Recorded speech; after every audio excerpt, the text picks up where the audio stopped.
હવામાન વિભાગે આગાહી કરી છે કે રાજ્યમાં આગામી દિવસોમાં વરસાદનું જોર ઘટશે।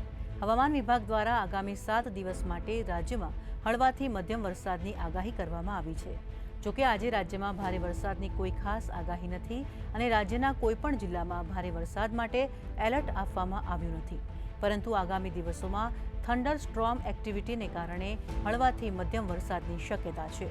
દરિયાકાંઠાના વિસ્તારો માટે હવામાન વિભાગે ખાસ એલર્ટ જાહેર કર્યું છે। ખાસ કરીને દક્ષિણ ગુજરાત અને સૌરાષ્ટ્રના દરિયાકાંઠે ભારે પવન ફૂંકાવાની શક્યતાના પગલે આગામી 3 દિવસ માછીમારોને દરિયો ન ખેડવા સૂચના આપવામાં આવી છે।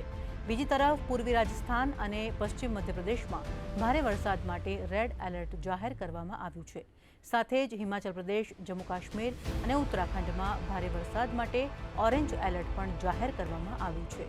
आने वाला अगले 7 दिन मतलब 30 जुलाई से लेकर 5 अगस्त तक हल्का से मध्यम बारिश होने का संभावना है अनेक स्थानों में राज्यों में।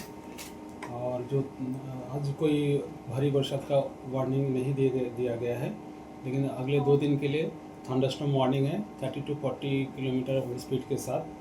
और हमारा हल्का से मध्यम बारिश का तो संभावना रहेगा।